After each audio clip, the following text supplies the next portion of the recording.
नमस्कार प्यारे साथियों, आपका स्वागत है आपके अपने परिवार मैथ की आवाज़ पर।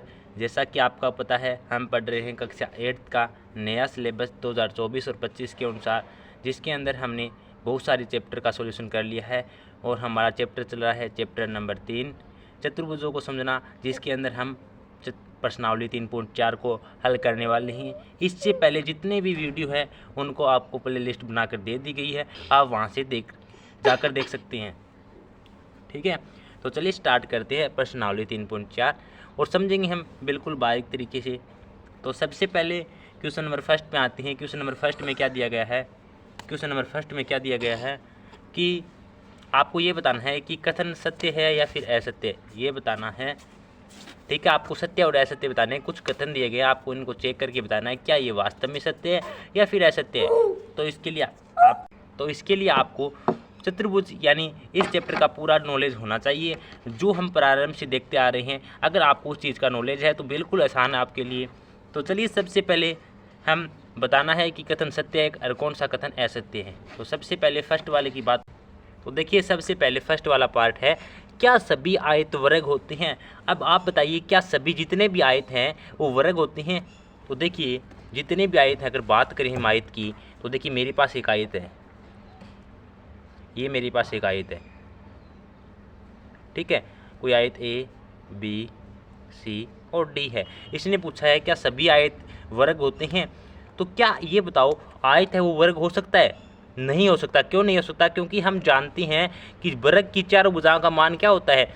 वर्ग की चारों भुजाएं बराबर होती है। वर्ग की चारों भुजाएं हैं वो बराबर होती है, लेकिन आयत की चारों भुजाएं बराबर नहीं होती है। लेकिन इसने कहा है क्या आयत वर्ग हो सकते हैं? तो हमें पता है कि आयत की तो चारों भुजाएं बराबर नहीं होती है, और चारों भुजाएं बराबर नहीं हो तो वर्ग कैसे हो सकते हैं? तो आपको इसका आंसर लिख देना है कि ये क्या कह रहा है। इसका जवाब होगा असत्य होगा, असत्य। ठीक है, इस प्रकार आपको अगर थोड़ा बहुत भी नॉलेज है तो आप आसान तरीके से बता सकते हैं, क्योंकि हम जानते हैं कि जितने भी वर्ग हैं उनकी सभी भुजाएं बराबर होती है, लेकिन आयत की भुजाएं यानी आमने सामने की, यानी आयत की दो भुजाएं बराबर होती है। कहने का मतलब जिसके इसमें से ये भुजा है तो ये इसके बराबर है, ये इसके बराबर है। ठीक है, इसी प्रकार बी वाला पार्ट कि सभी समचतुर्भुज समांतर चतुर्भुज होते हैं। आपको बताना है क्या सभी समचतुर्भुज समांतर चतुर्भुज होते हैं? तो देखिए इसमें सेकंड वाले में क्या है, हमने पढ़ा है कि समचतुर्भुज क्या होता है। समचतुर्भुज क्या होता है? जिसमें आमने सामने की भुजाएं क्या हो? बराबर हो, और जो क्या हो? समांतर हो। जिसकी देखो, अब जो विद्यार्थी स्टार्ट में पढ़ता आ रहा है उसको पता है, हमने समचतुर्भुज के 5 नियम पढ़े, उसके अंदर हमने बताया कि उसकी भुजाएं हैं वो बराबर होती है आमने सामने की, और जो उसके आमने सामने की कोण है वो क्या होती हैं? वो भी बराबर होते हैं। और जो समांतर चतुर्भुज है उसकी भुजाएं हैं वो समांतर होती है। अगर, और ये भी जानिए कि देखिए समचतुर्भुज को तो हम पढ़ चुके हैं, हम जानते हैं समचतुर्भुज के पास 5 गुण होते हैं। कितने गुण होते हैं? समचतुर्भुज के पास 5 गुण होते हैं।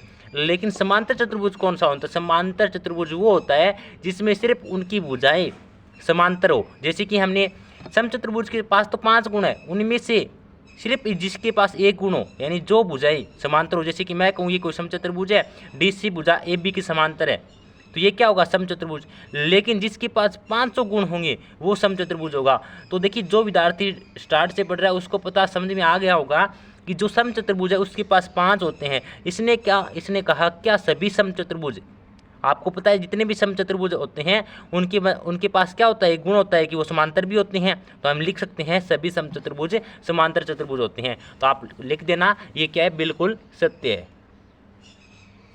क्यों है सत्य?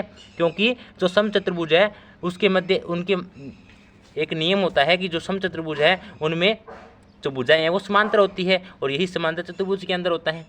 ठीक इसी प्रकार इसका पार्ट नंबर सी देखते हैं। तो इसका पार्ट नंबर सी क्या है कि सभी वर्ग समचतुर्भुज और आयत होते हैं। देखिए सबसे पहले हम जानते हैं कि वर्ग किस प्रकार क्या करती है। मैं एक वर्ग बनाता हूँ, ये मैंने एक वर्ग बनाया, वर्ग ए बी सी डी। ये वर्ग कैसे हुआ, इसकी जो चारों भुजाएं हैं बराबर, यानी ये इसके बराबर है, ये इसके बराबर है। अगर चारों भुजाएं बराबर है तो ये वर्ग। इसने कहा क्या सभी वर्ग समचतुर्भुज और आयत होते हैं, तो आपको पता है कि जो वर्ग है वो आपको समचतुर्भुज का तो गुण है हो सकता है, क्योंकि समचतुर्भुज में क्या होती है, आमने सामने की भुजाएं बराबर है। उसमें हम ये भी कह सकते हैं कि जो समूह कोण है वो भी बराबर है, और हम ये भी कह सकते हैं कि जो उसकी विकर्ण है वो समद्विभाजित भी करते हैं। यही तो गुण होते हैं समचतुर्भुज के पास। लेकिन इसने कहा है क्या ये आयत भी होती हैं, तो आप कहें कि वर्ग समचतुर्भुज तो होते हैं, हम जानते हैं, लेकिन ये आयत नहीं होती है, क्योंकि आयत के पास तो सिर्फ आमने सामने की भुजाएं बराबर होती है, यानी केवल दो ही भुजा बराबर होती है। इसमें चारों भुजा बराबर है, आयत में सिर्फ दो भुजा बराबर होती है, हम जानते हैं। तो ये क्या होगा, ये असत्य होगा। क्यों होगा असत्य, क्योंकि जो वर्ग है उसके अंदर चारों भुजाएं बराबर होती है। इसने कहा क्या वर्ग आयत हो सकता है, नहीं हो सकता, क्योंकि वर्ग के अंदर तो चार भुजाएं बराबर होती है, जबकि आयत के अंदर तो आमने सामने की भुजाएं बराबर होती है, यानी दो भुजाएं बराबर होती है। तो ये क्या होगा, असत्य है। इस तरीके से आपको लिखना है, ठीक है। आई होप कि आप समझ रहे होंगे। इसी प्रकार आपको डी वाला पार्ट ये बताना है कि सत्य है या फिर असत्य है। सभी वर्ग समांतर चतुर्भुज नहीं होते हैं। आपको बताना है कि जितने भी वर्ग हैं, जैसे कि मैंने कहा ये एक वर्ग है ए बी सी डी, ये क्या समांतर चतुर्भुज नहीं होगा। देखिए क्या ये समांतर चतुर्भुज नहीं होगा। देखिए अगर मैं इसकी भुजा को आगे बढ़ाऊं ऐसे, और इसकी भुजा को आगे बढ़ाऊं, देखो अगर इसकी चारों भुजा बराबर है तो वो हमेशा याद रखना वो क्या होगा, समांतर चतुर्भुज होता है, क्योंकि उसकी भुजा को कितना भी आगे बढ़ा दो उनके मध्य वो गैप है उतना ही रहेगा। यही होता है समांतर चतुर्भुज क्या होता है, यानी कि उनके भुजा के मध्य अंतर है वो बराबर होता है, यानी जो उनकी भुजाएं ए बी समांतर होती है डी सी की, और डी ए समांतर होता है सी बी की, ये होता है समांतर चतुर्भुज। लेकिन इसने कहा है क्या सभी वर्ग, यानी जितने भी वर्ग है वो सम चतुर्भुज नहीं होते, लेकिन हम जानते हैं कि वो तो सभी के सभी समांतर चतुर्भुज होते हैं, यानी ये भी सफा झूठ बोल रहा है, तो हम कह देंगे असत्य कह रहा है ये, ठीक है। इसी तरीके से इसका ई वाला भी करते हैं। ई वाला क्या कहता है कि सभी पतंगे सम चतुर्भुज होती है। ये बताइए सत्य है या फिर असत्य कि सभी पतंगे चतुर्भुज होती है, सभी पतंगे सम चतुर्भुज होती है। तो आपको ये बताना है सभी पतंगे, तो पतंगे किस आकार की होती है, जैसे कि पतंगे मैं बनाता हूँ, ये आपकी पतंग है, इसे नाम दे देते हैं ए बी सी डी, ठीक है। तो इसने कहा क्या सभी पतंगे सम चतुर्भुज होती है, तो इसका जवाब होगा, तो इसका जवाब क्या होगा, इसका जवाब हो जाएगा कि ये जो भी कह रहा है वो असत्य कह रहा है। क्योंकि बताओ क्यों कह रहा है, क्योंकि हम जानते हैं कि जो पतंग की है वो चारों भुजाएं हैं वो समान नहीं होती है, और पतंग की अगर भुजाएं बराबर नहीं है यानी समान नहीं है तो वो क्या होगा, समचतुर्भुज नहीं होता है। और हम जानते हैं समचतुर्भुज में उसकी भुजाएं हैं वो बराबर होती है, तो यानी ये भी क्या कह रहा है, असत्य कह रहा है, असत्य, ठीक है। क्योंकि हम जानते हैं कि पतंग है उसकी जो भुजाएं हैं वो बराबर में नहीं होती है, आपने देखा होगा, ठीक है। ये चारों भुजाएं बराबर नहीं होती है, लेकिन ये कह रहा है कि सभी पतंगे समचतुर्भुज होती है, और हम ये भी जानते हैं कि समचतुर्भुज की जो भुजाएं हैं वो बराबर होती है। तो ये कैसे संभव हो सकता है, यानी ये भी असत्य बोल रहा है। तो देखिए सभी समचतुर्भुज पतंग होती हैं, यानी अब ये पूछा है क्या सभी समचतुर्भुज, यानी जो समचतुर्भुज यानी जिसकी समान भुजाएं हैं वो पतंग होती हैं। आपको ये बताना है, बताओ। तो इसका जवाब होगा कि हाँ, कि सभी सम चतुर्भुज है, यानी जो समान चतुर्भुज है वो तो पतंग के आकार की हो सकती हैं, लेकिन सभी पतंगे हैं वो सम चतुर्भुज नहीं हो सकती, क्योंकि जितने भी पतंगे हैं उनकी भुजाएं बराबर नहीं हो सकती। लेकिन हम ये भी तो कह सकते हैं कि सम चतुर्भुज के आकार की तो पतंग हो सकती है, यानी जिसमें भुजाएं बराबर हो वो सम चतुर्भुज, उसके आकार की तो पतंग होती है। लेकिन सारी की सारी पतंगे ही सम चतुर्भुज हो ये जरूरी नहीं है, यानी ये असत्य है, ठीक है। तो ये क्या हो जाएगा, नीचे वाला सत्य हो जाएगा, क्योंकि जितना सम चतुर्भुज है वो पतंग हो सकता है, एक पतंग हो सकता है, सभी पतंगे सम चतुर्भुज हो ये संभव नहीं है। इसका जी वाला क्या कहता है, जी वाला कहता है क्या सभी समांतर चतुर्भुज समलंब होते हैं, समलंब होते हैं। तो आपको बताना है क्या सभी समांतर चतुर्भुज समलंब होते हैं। समांतर चतुर्भुज हमने पढ़ा है कौन सा होता है समांतर चतुर्भुज, समांतर चतुर्भुज यानी जिसकी भुजा ए बी समांतर हो सी डी के और बी सी समांतर हो ए डी के, क्या वो समलंब होते हैं। तो हम क्या कह देंगे कि जो समलंब है वो भी क्या होता है, उसकी भुजा भी तो समांतर होती है। तो इसने कहा सभी समांतर चतुर्भुज समलंब होते हैं, तो आपका जवाब हो जाएगा हाँ होते हैं, सत्य। ये भी क्या कह रहा है, सत्य। इसका लास्ट क्या कहता है, क्या सभी वर्ग समलंब होते हैं। आपको ये बताना है कि सभी वर्ग समलंब होते हैं। तो जो भी वर्ग है, जैसे कि मैंने एक वर्ग बना रखा है, ठीक है, ABCD, क्या ये समलंब है।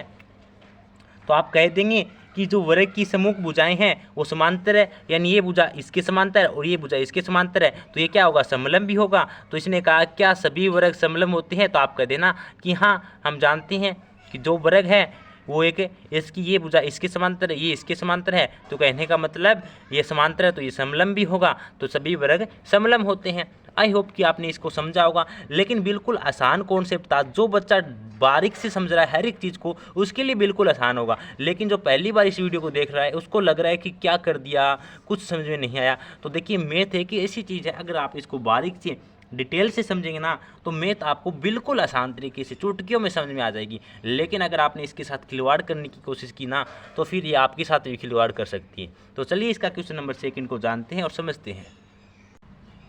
तो विद्यार्थियों क्वेश्चन नंबर 2 ये रहा, चलिए समझते हैं कि उन सभी चतुर्भुजों को पहचानिए जिसमें चारों भुजाएं बराबर लंबाई की हो और 4 समकोण हो। देखिए बिल्कुल आसान नॉलेज है, बिल्कुल जीरो लेवल का है। अगर आप ध्यान समझेंगे जो ये कह रहा है उसके अनुसार आपको चलना है। ये कह रहा है चारों भुजाएं बराबर लंबाई की हो। देखिए अभी तक आपने बहुत सारी आकृति पढ़ ली है, आपको अब एक दिमाग पर एक बोझ डालना है कि हमने ऐसी कौन सी आकृति पढ़ी है जिसकी चारों भुजाएं बराबर लंबाई की हो। अगर आप ध्यान से अपने दिमाग पर अच्छे से सोचेंगे तो आपके दिमाग में आएगी कि चारों भुजाएं किसकी बराबर थी। एक तो अभी अभी हमने पढ़ के आए थे कि एक तो क्या थी, देखिए एक तो अभी अभी पढ़ के आए कि एक हमने वर्ग बनाया था, वर्ग ABCD। हम जानते हैं कि वर्ग की चारों भुजाएं बिल्कुल बराबर होती है। लेकिन चारों भुजाएं एक वर्ग की तो बराबर होती है और किस चीज़ की बराबर होती है बताओ, चारों भुजाएं वर्ग की भी बराबर होती हैं और समांतर चतुर्भुज की भी बराबर होती हैं। क्योंकि हमने ये भी तो पढ़ा है कि वर्ग क्या हो सकता है, समांतर चतुर्भुज हो सकता है। ठीक है, वर्ग क्या हो सकता है, समांतर चतुर्भुज हो सकता है। तो हम क्या कह सकते हैं कि जो वर्ग है वो एक सम चतुर्भुज हो सकता है, सॉरी समांतर नहीं, सम चतुर्भुज, क्योंकि सम चतुर्भुज के अंदर तो सभी गुण आएंगे, समांतर वाला भी आ जाएगा। तो देखिए जिसकी चारों भुजाएं बराबर हो वो कौन सी आकृति है, एक तो वर्ग के अंदर चारों भुजाएं बराबर होती हैं और एक जो हमारा सम चतुर्भुज होता है उसके अंदर चारों भुजाएं बराबर लंबाई की होती है। तो आपको फर्स्ट वाले का आंसर लिखना है वर्ग और क्या है, सम चतुर्भुज, सम चतुर्भुज, यही इसका आंसर होगा। अब देखिए दूसरा वाला क्या कहता है, 4 समकोण हो। समकोण का मतलब क्या है, 90 डिग्री का। जहाँ भी आपके पास समकोण आए वहाँ पे आपको ये समझना है कि 90 डिग्री की बात कर रहा है। ये कह रहा है ऐसी कौन सी आकृति है जिसके चारों कोण समकोण यानी 90 डिग्री के होंगे।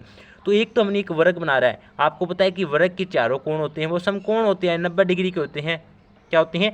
और एक हमने आयत भी पढ़ा था और आयत के भी चारों कोण है वो 90 डिग्री के होते हैं। ठीक है, लेकिन ये जरूरी नहीं होता है कि जो हमारा सम चतुर्भुज है उसके चारों कोण समकोण यानी 90 डिग्री की हो। ठीक है, लेकिन वर्ग जो हमारा आयत है और वर्ग है उसके चारों कोण क्या होते हैं, समकोण होते हैं, 90 डिग्री के होते हैं। तो इसका आंसर क्या हो जाएगा, 4 समकोण हो, यानी जिसके चारों कोण समकोण हो वो कौन सी आकृति हो जाएगी, एक तो हो जाएगी आयत और एक कौन सी हो जाएगी, एक हो जाएगी वर्ग। कितना बिल्कुल आसान कॉन्सेप्ट है ना। अभी हमने ये सब पढ़ लिया है, वापस से हमसे क्वेश्चन उठा रहा है बुक वाला कि ये तो हम बिल्कुल आसान तरीके से बता सकते हैं, क्योंकि इन सभी का ज्ञान तो हमें हो गया है पहले से ही। लेकिन इसके लिए आपको पहले जो मैंने इसलिए बार बार बोल रहा हूँ, आपको सभी वीडियो को स्टेप बाय स्टेप देखना है, फिर देखना आपको मैथ समझने में कितना आनंद आएगा। और इसके लिए मैंने आपको एक प्ले लिस्ट भी बना के दी, आपको कहीं से खोजने की भी आवश्यकता नहीं है, आप बारीक यानी स्टेप बाय स्टेप उनको अच्छे से देख सकते हैं। चलिए इसका क्वेश्चन नंबर 3 है, उनको समझते हैं। तो ये रहा हमारा क्वेश्चन नंबर 3। क्या कहता है, ध्यान से समझिए। मैं बार बार बोलता हूँ कि क्वेश्चन को समझना जरूरी है। ठीक है, अगर हम क्वेश्चन को अच्छी तरीके से समझ लेते हैं तो हमारा आंसर है बिल्कुल आसान तरीके से आ सकता है। तो इसके लिए देखिए क्या कह रहा है कि बताइए कि कैसे एक वर्ग, जो भी बात कर रहा है वो एक वर्ग के लिए कर रहा है। इसने कहा है कि जो वर्ग है वो एक चतुर्भुज कैसी है, एक समांतर चतुर्भुज कैसी है, एक सम चतुर्भुज कैसी है और एक आयत कैसी है। ये पूछ रहा है कि जो हमारा एक वर्ग है वो एक चतुर्भुज कैसी है, एक समांतर चतुर्भुज कैसी है, एक समचतुर्भुज कैसी है, एक आयत कैसी है। इसका जवाब देना है कि जो हमारा वर्ग है वो चतुर्भुज क्यों है, ठीक है, इन सभी का जवाब देना है। तो आप क्या बता सकते हैं, क्या वर्ग है वो चतुर्भुज क्यों होता है। आपको पता है कि चतुर्भुज के अंदर क्या होता है, चारों भुजाएं बराबर होती है, और वर्ग के अंदर भी क्या है, चारों भुजाएं बराबर होती है। तो वर्ग किसके आकार का होता है, एक चतुर्भुज के आकार का। तो आपको लिख देना है कि एक वर्ग चतुर्भुज क्यों होता है, क्योंकि वर्ग की चारों भुजाएं, वर्ग की चारों भुजाएं बराबर होती है, चारों भुजाएं बराबर होती है। क्या होती है, चारों भुजाएं बराबर होती है, ठीक है। इसी प्रकार आपको ये बताना है कि ये वर्ग एक समांतर चतुर्भुज कैसी है, ठीक है, जो हमारा वर्ग है वो समांतर चतुर्भुज क्यों है, ये भी बताना है आपको। तो बताइए, क्योंकि एक जो हमारा समांतर चतुर्भुज होता है उसमें आपको पता है जो आमने सामने की भुजाएं है वो समांतर होती है। अभी हम पढ़ के आए, जैसे कि हमारे पास एक वर्ग था, उसमें मैंने कहा ए बी समांतर है डी सी के, ए डी समांतर है सी डी के, ठीक है। उसी प्रकार जो वर्ग है उसके अंदर भी क्या होता है, भुजाएं क्या होती है, समांतर होती है। तो आपको लिखना है कि एक वर्ग है वो समांतर चतुर्भुज कैसे होता है, क्योंकि इसके अंदर भी आमने सामने की भुजाएं समांतर होती है। तो आपको लिख देना है आमने सामने की